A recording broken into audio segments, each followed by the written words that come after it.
brand new, reliable, and technologically advanced.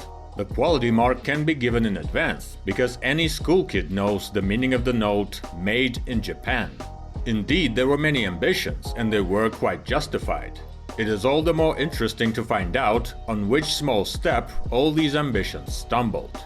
Hello aviators, Sky here, and today we're looking at the Mitsubishi Regional Jet, aka SpaceJet.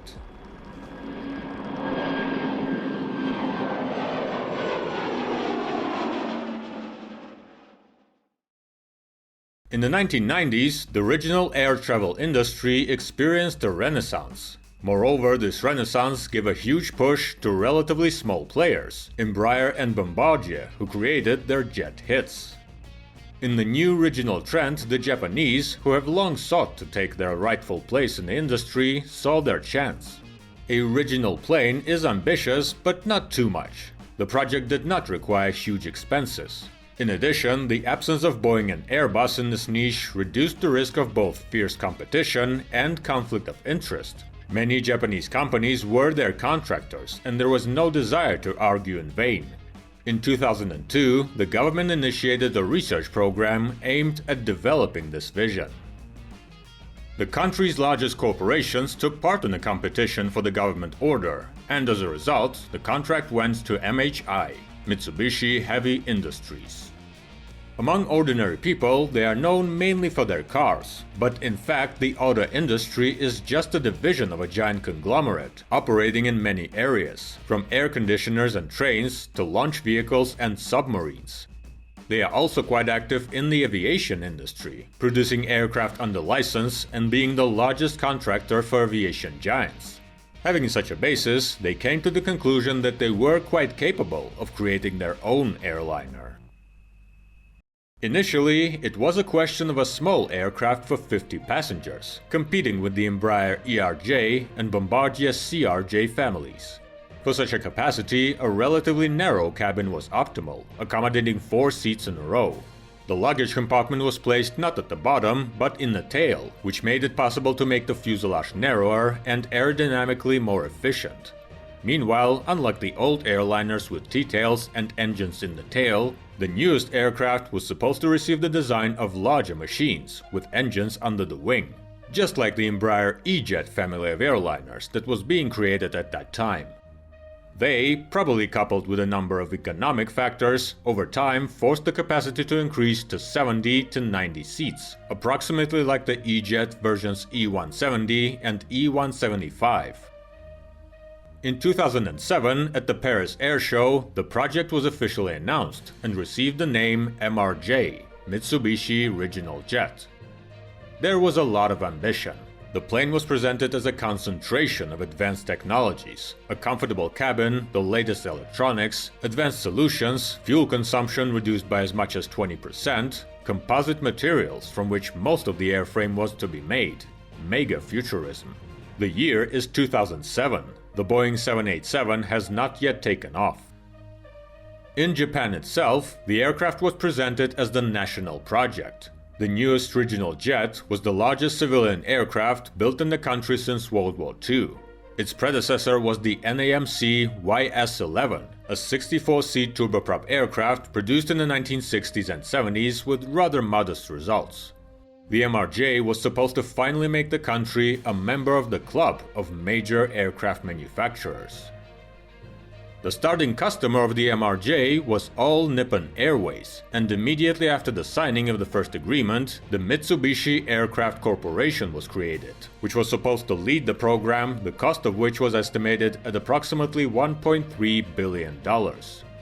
Meanwhile, it assumed the creation of a family based on 2 main airliners, the small MRJ-70 and the large MRJ-90.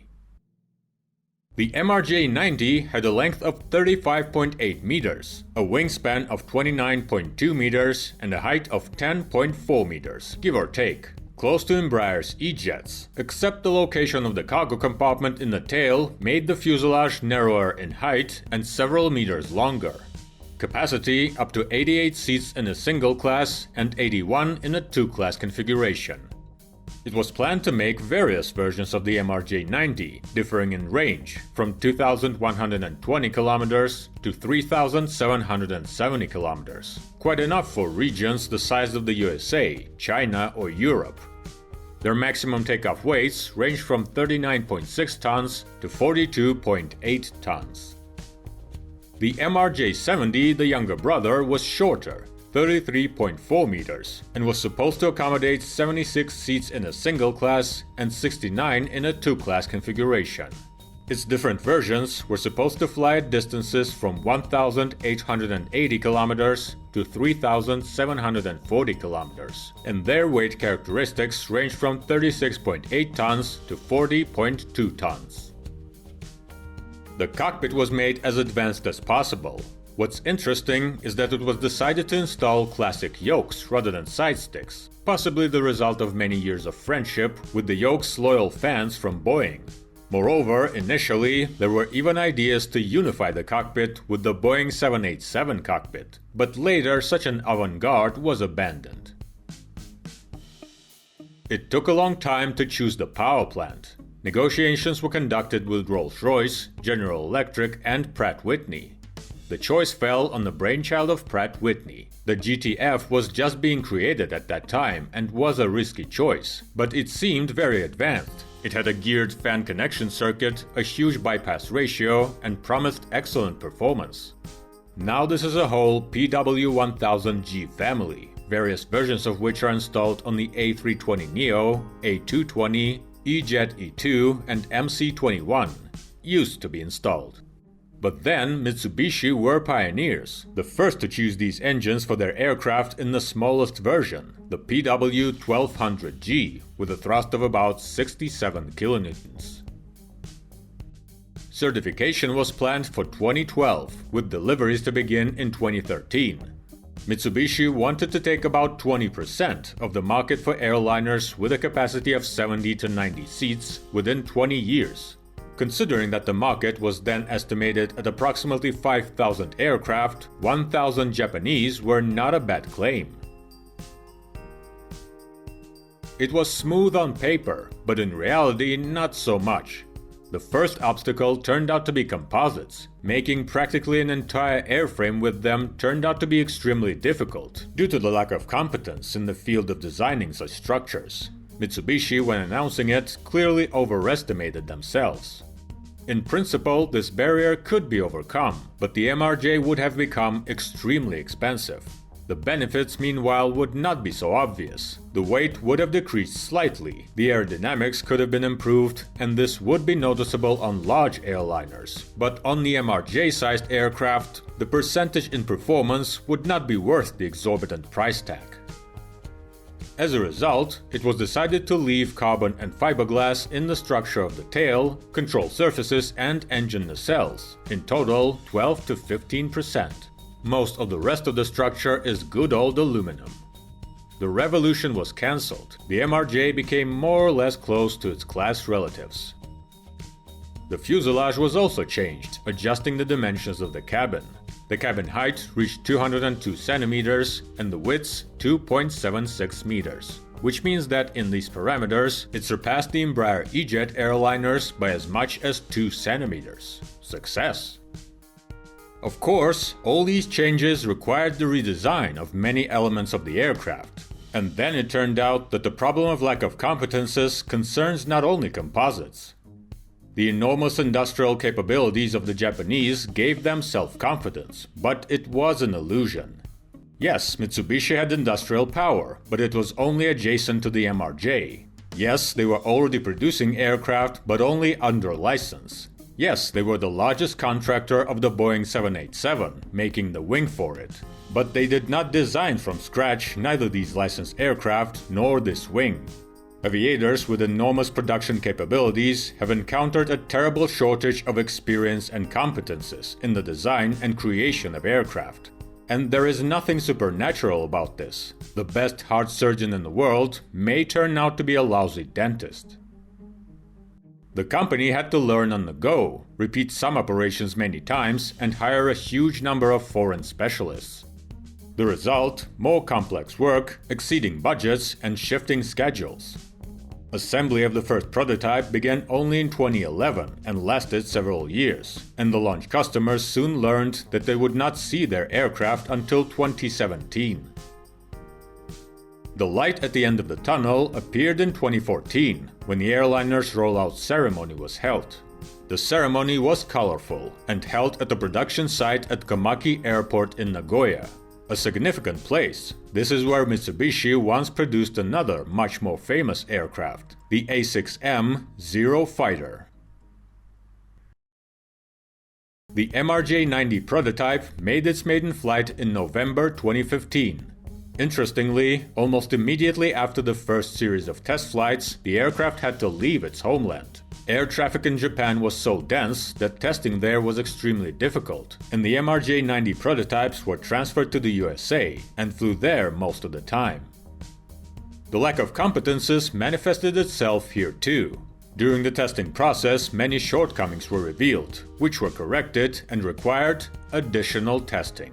At some moments there was a feeling that the further the program moved, the further is its finale. The deadlines naturally moved again. By the promised 2017, everyone understood that earlier than 2020 there would be no aircraft. The cost of the program, meanwhile, exceeded $3 billion. Customers who were initially very enthusiastic were not at all pleased with this news, and some even began to reconsider their contracts. And Mitsubishi marketers have found a solution that can solve the problem of any product: rebranding. In 2019, the MRJ received a new name: SpaceJet. The MRJ-90 is now called M90, just a name change. But the MRJ-70, which received the name M100, not only confused ordinary people with a larger number, but also adjusted its performance. It was supposed to become more spacious, with 76 seats now in a 3-class layout with a maximum of 84. The fuselage length was increased and the wingspan, on the contrary, reduced. Maximum takeoff weight now ranged from 39 to 42 tons. Initially, the MRJ project was received by the market with much support and enthusiasm. Airlines were closely watching the aircraft and signing contracts. At its peak, the portfolio of orders swelled to 400 aircraft. Customers came from different countries, but mainly from Japan and the USA. The US regional air transportation market is the largest, very important, but specific. Quite large jetliners dominate there. The airports are developed, and the regional airlines themselves are often subsidiaries of the majors, like Delta, United, or American Airlines. The formed, very conditional division between regional and mainline transportation caused an employee conflict, since the incomes of crews in different niches are different. And the solution to this conflict was an agreement between airlines and unions, the so-called Scope Clause, which regulates this division. One of the points of this agreement concerns limiting the performance of regional aircraft so that they do not interfere with mainline flights. And then the treasured numbers emerge: 76 seats and 39 tons. Anything larger already has limits, and the MRJ's dances around this agreement is quite a tango. When at the beginning of the 2000s the Japanese launched the project, they chose capabilities and layouts in sizes of 70 to 90 seats to fit into the wishes of both the American and other markets. But the project dragged on, and while it was being implemented, the world changed. Better economics forced airlines to take on larger planes that could accommodate more than 100 passengers. The MRJ-90 turned out to be too small for them, and due to the layout, it was difficult to make it bigger. There are already a lot of problems here, and now the fuselage would have to be turned into a 40-meter sausage. And in the USA, union restrictions began to apply, and the MRJ-90 became too large for local airlines. The MRJ-70, conceived specifically for the US market, taking into account restrictions, was supposed to enter the market shortly after the MRJ-90, but due to all the delays, it got stuck in the queue. In addition, at the time the project was announced in Paris in 2007, the airliner seemed super advanced. But while it was being born, competitors managed to make their new models. And next to the E-Jet E2 or A220, the MRJ no longer seems super advanced. As a result, the largest potential customers simply got tired of waiting and began to buy competitors' aircraft. The program approached the 2020s with a gigantic lump of problems, strategic mistakes, and being late for an obscene amount of time. Added to this was the pandemic, which had crushed the air travel market and made the future of the industry even more uncertain. In such conditions, the prospects of an already too expensive project became completely unpredictable, and the time had come for unpleasant decisions. In May 2020, Mitsubishi began to cut budget and staff. All work outside of Japan, including flight testing, was stopped. The aircraft returned to Nagoya, and later some of them were scrapped. All hopes of resuming the work ended by 2023, when Mitsubishi Heavy Industries officially announced the closure of the SpaceJet program. And so, the great, rich, and technologically advanced Japan could not create its own airliner.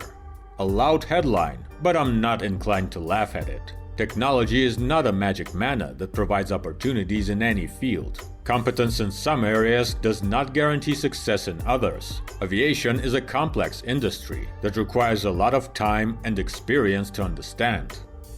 The root of the MRJ's problems was that Mitsubishi initially overestimated its capabilities, both from a technical point of view, delaying the creation of the aircraft, and from a strategic one, which was even more critical. Too many errors trapped the program, and even if the aircraft were successfully created and put into production, to be honest, success would still be far from guaranteed. Moreover, in such a turbulent area as modern regional transportation. By the way, I would like to note that its competitors, the E-Jet E2 and SSJ-100, are also not doing great. The Airbus A220 is doing better, if you don't remember that it was originally the Bombardier C-Series, which almost ruined its creator and was sold to Europeans in the name of salvation. Meanwhile, the collapse of the MRJ does not at all mean the collapse of the Japanese civil aircraft industry. It was Mitsubishi and government officials who made mistakes, which ruined the plane. For example, at the same time, Honda adapted a successful strategy, made a light airplane, and, I note, the Honda jet turned out to be an excellent and successful business jet. In general, it was a nice try.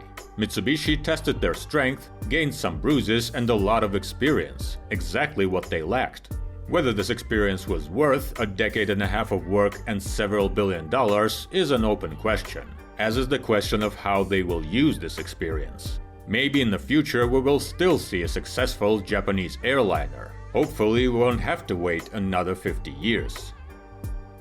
And with that, I think it's time for me to stop babbling.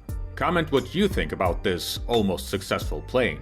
And if you want to watch the videos early, see some exclusive behind-the-scenes content, or just support the channel, consider joining our Patreon community.